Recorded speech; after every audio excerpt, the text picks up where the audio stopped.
Hi. Assalamualaikum warahmatullahi wabarakatuh and a very good afternoon to everyone here. All right, so for today's lesson, I'm just going to give you quite a quick feedback on the written task that you have done previously. So in this written feedback, I will cover through part 1, SPM Paper 2, part 2, and also part 3. Okay, so without further ado, let's do that. And let me just share the screen first.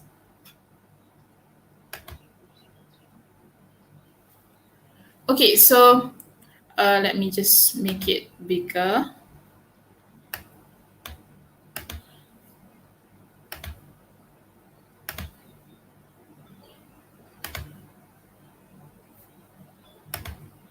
Okay, so like I've mentioned just now, it's going to be covered from part 1 to part 3. So I hope you are listening very carefully because this is very important in terms of whether or not you can score better in your part 2 SPM. Okay, so let's look at the first question. Okay, for part 1 essay is the short communicative message. Okay, the question is, you received an email from your cousin Johan, who is in Form 5 this year. So the email sounds like, hi, I'm excited to study at the university next year. I'm sure you are too. Which university should I go and what course should I take? Who should I talk to for advice? Okay, I look forward to your help. Bye.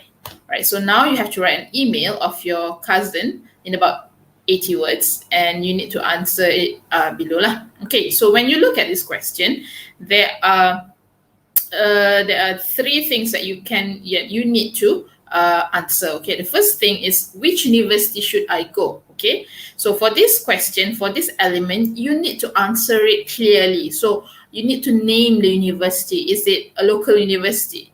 So if it's a local university, you need to give a name of this local university that you think your cousin should go.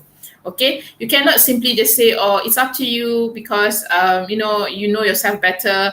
You cannot do like that. Okay, when it comes to this element, you need to specifically state which university that you are going to suggest your cousin to go to. Okay, number 1.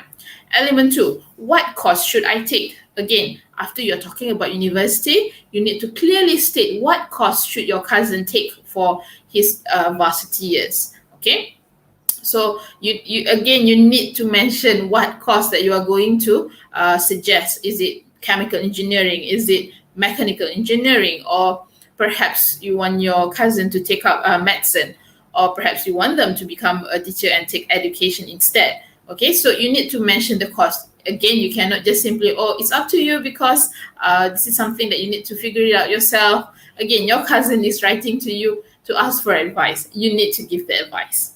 Okay, and the third one, who should I talk to for advice? Okay, meaning to say that who can your cousin talk to for advice? Okay, perhaps your cousin can refer to his or her parents, perhaps Johan. Okay, so for his parents, perhaps his parents is a neurosurgeon who is well apt in suggesting the best medicine program that he should take, or perhaps a close relative or an aunt, perhaps who's a well-known architect who can give a really good piece of advice, or even you can refer Johan to the counselor, the school counselor, who could direct him to the right path that he needs to be lah. Okay. All right, so after you identify all these three elements, again, these three elements are very important in making sure that you get a full 5 marks for your content. Okay, all right, so before we move on to the next part, I would like to show you a few notable work that I found in the submission that I found. Okay, so let's look at this one. Okay, dear Johan, how are you doing? I hope you and your loved ones are doing well. Okay, I read your email and I would like to express my personal perspective. Okay, why this informal email is a good informal email from the get-go is that look at the expressions being used here. Okay, how are you doing? Okay, this is something that you can use. Okay, instead of using I hope you're in the pink, this person used I hope you and your loved ones are doing well. This is fine too. Okay, for informal email, this is fine. Okay, and then I write your email and I would like to express my personal perspective. Again, this normally for part one, you are writing in response to. You are responding to an email. You are not initiating an email. It means that you are responding to an email and you need to show that you have read the previous email that this cousin has sent you. Okay. All right. So that has to be done in the first paragraph. Right, on the second paragraph, okay, so this person just straight away goes to, because again, this is part one, only 80 words. You cannot dilly-dally. You have to be straightforward and straight away answer the questions, okay? I believe you should attend University of Malaya because it is not distant from your home and offers excellent education. Okay, they are among Malaysia's best universities. You can enroll in the culinary course since everyone in our family knows how amazing a cook you are. And here is your chance to realize your ambition of becoming a chef. If you still have concerns, I recommend that you seek counsel from your parents because they know what is best for you and have a lot of experience choosing a course because they themselves studied there. Okay, that's all I have to say. I wish you the best of luck in your future endeavors and hope that you enjoy your time at the university. Bye. Okay, right. So I've mentioned just now in the first paragraph, this is a good example of informal email. The tone is quite right there. It shows that you are very close to this person that you are writing to.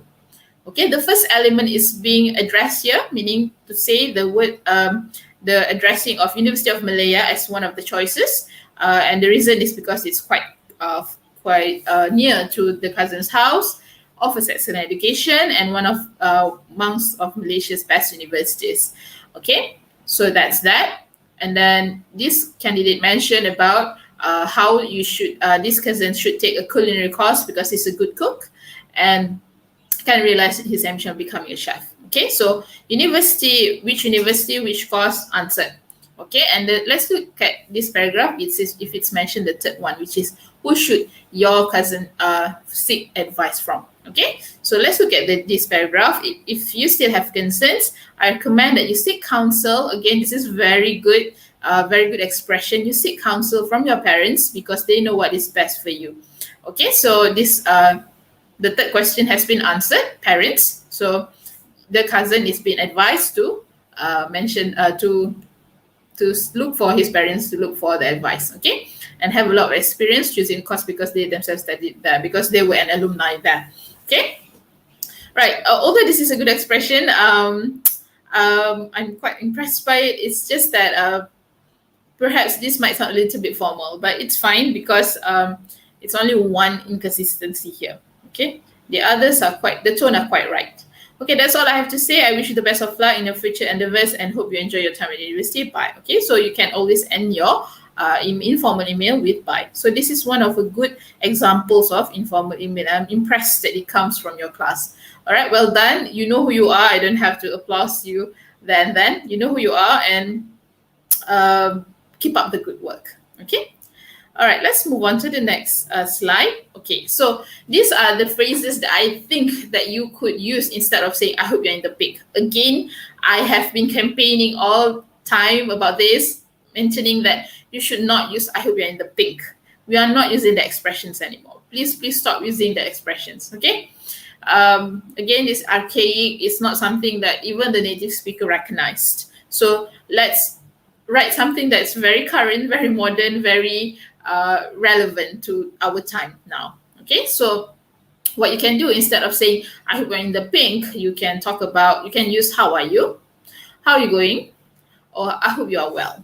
Okay, so or even you can say how have you been, right? So that can be used too instead of saying I hope you're in the pink. Okay, right. When responding to an informal email, okay, I've mentioned this previously. Okay, when you are writing an informal email, especially for SPM paper, it's always you responding to the cousin. You are not initiating anything. You are not asking anything.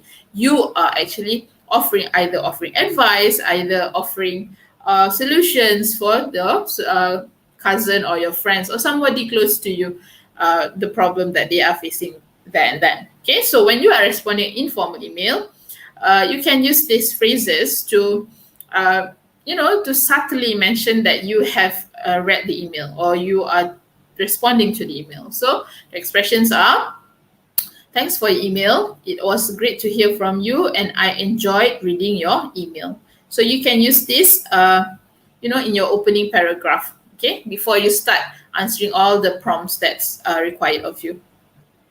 Okay.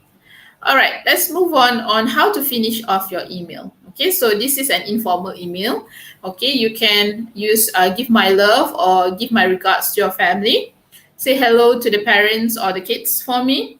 Thanks again for your help. I hope to hear from you soon. See you soon. Write soon, or keep in touch. So there are a variety of phrases that you can use to finish off your email. So you can use it to better make your email sound what we call informal and better in giving the tone of informal email. All right, let's move on to the next part. Okay, sign off. Okay, you can sign off by love, lots of love, best wishes, yours, and all the best. Okay, this is before you sign your informal email. Okay, or you can just say, all right, you can just say all these expressions. Okay, now for part 2 essay. Okay, the question is, your class has been discussing about families and your teacher has asked you to write an essay about whether you prefer to be an only child or have 10 siblings. Okay, in your essay, you should write about your choice, reasons for your choice, and how your life would be different if your choice were a reality. And then write your essay using all notes and giving reasons for your point of view. Point of view is your opinion. That's what point of view means. Okay, so all right, let's look at the sample essay for part 2. This is one of the good ones. Okay, if I were given a choice, again, you are using first conditionals. Very good. Okay, very good structure. If I were given a choice between being an only child and having 10 siblings, I would definitely choose to be an only child. Although I love my older brother and baby sister to bits, they can really be annoying at times. Having siblings is great, but it can be tiring. Okay, if I had 10 siblings, I would have to compete with them for my parents' love and attention, especially if most of them were younger than me.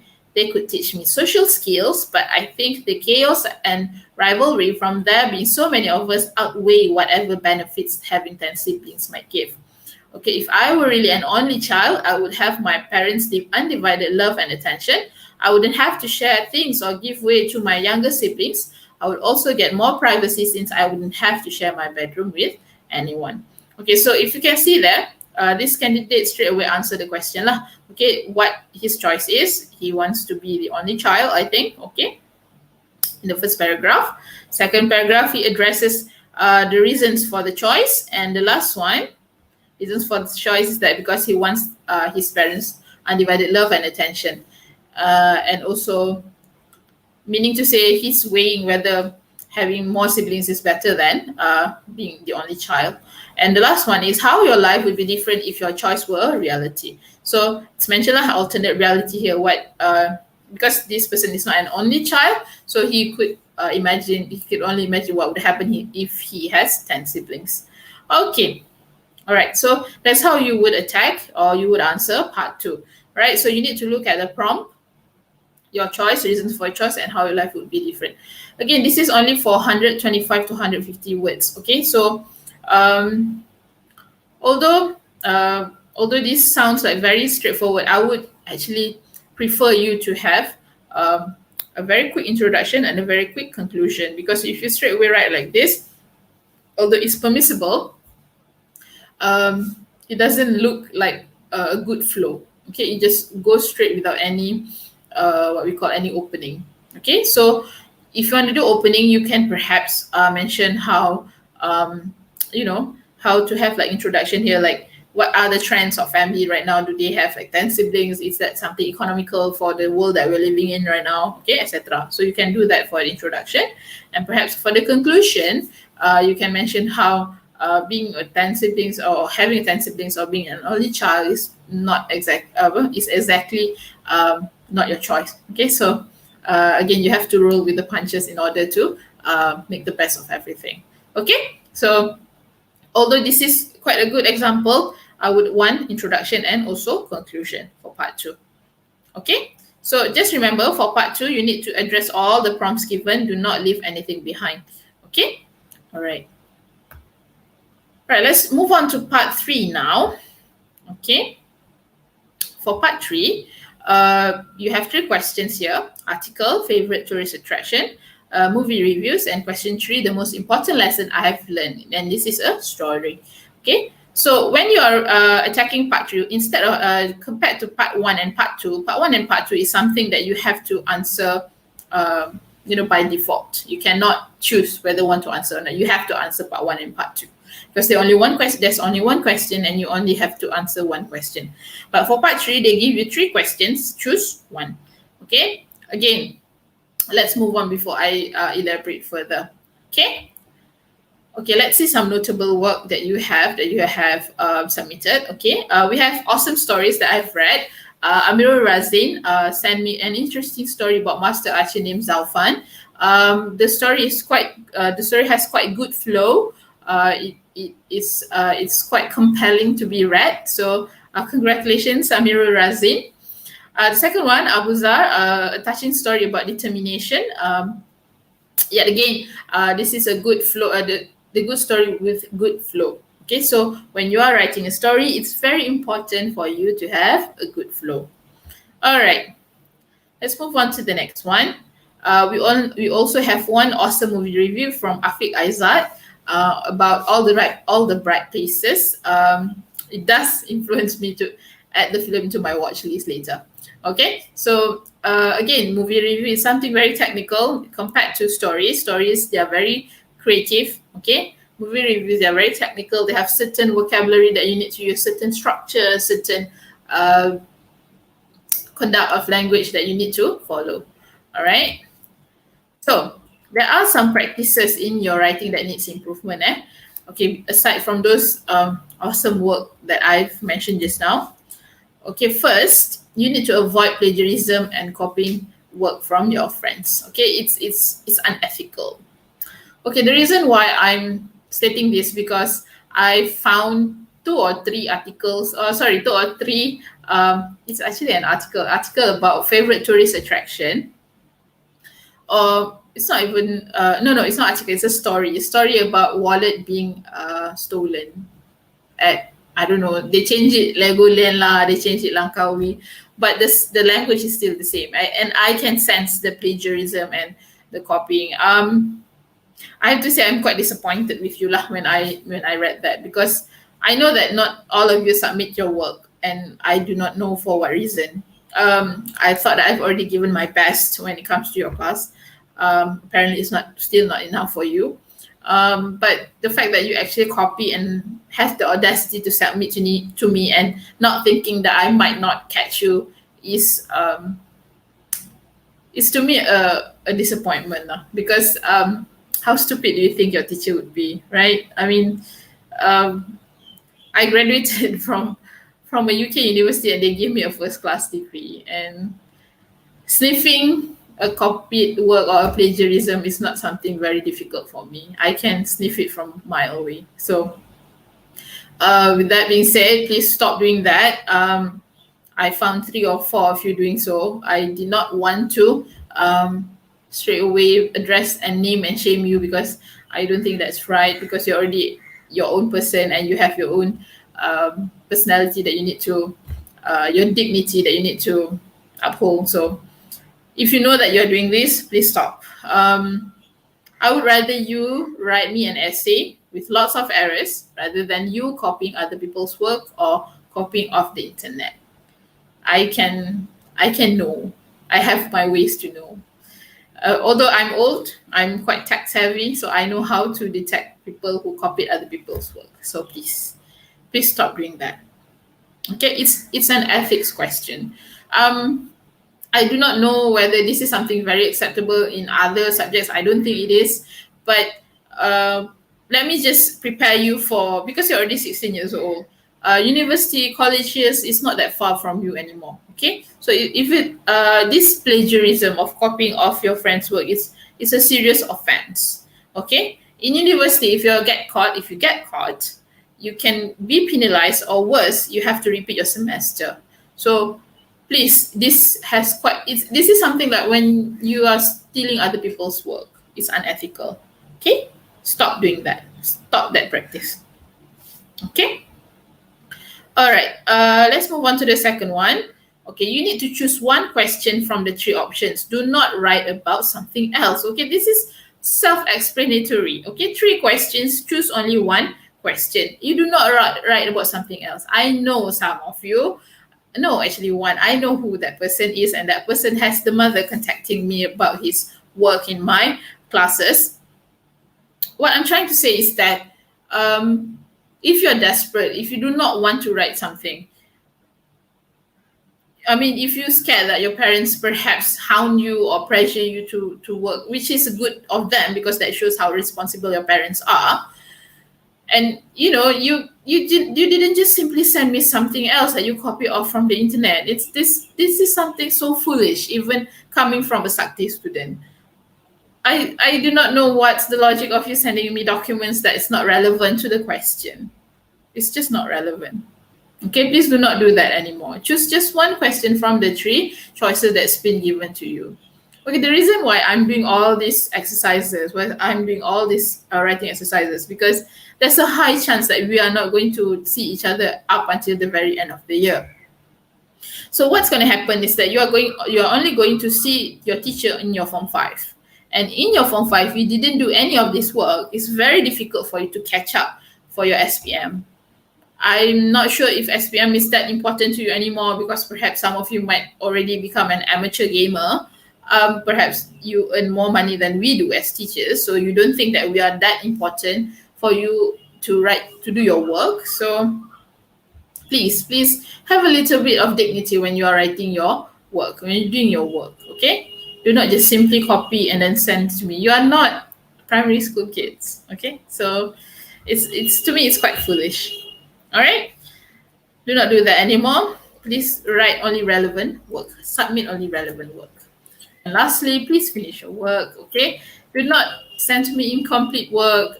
Although you click the word turn in, I can see that it's not completed or even it's a blank document. I do not know what you are trying to prove. It's just so sad that I got a very incomplete work with me. Okay, all right. This has turned into some rant, but I really hope that you get something out of this session. Okay, so for this session, I do not want you to write very lengthy essay one because apparently it's too much for some of you. So what I want you to do now, after you have watched this video, in my comment section, in my YouTube comment section, you need to write 3 things that you're happy with in my class. What are the 3 things that you like in my class? Okay, the first thing, 3 things that you like in my class. Okay, second one, 2 things that you wish you could have done better, meaning to say what are the things that you think that you could improve, okay, when you were in my class. And last one, write 1 thing that you want me to focus on after this, because again, we have finished our syllabus and I'm trying to find out what are the things that you want to do rather than me trying to ask you to do a lot of exam-oriented stuff. Because as of now, because 4 Baiduri has been really dedicated in their work, really committed in their work, I've assigned them to build an app for phrasal verbs. So it has been quite an enjoyable few weeks. So write 1 thing that you want to see or want to do in your class after this, because it's very difficult to tackle you in this class. Okay, I expect to see all 29 comments in the YouTube section, in my YouTube channel. I'm not asking you to write any lengthy essay, just these 3 things. Okay, with that being said, I hope you've got something that you got something from this session. I hope that should you have any issues, you could always ask me personally.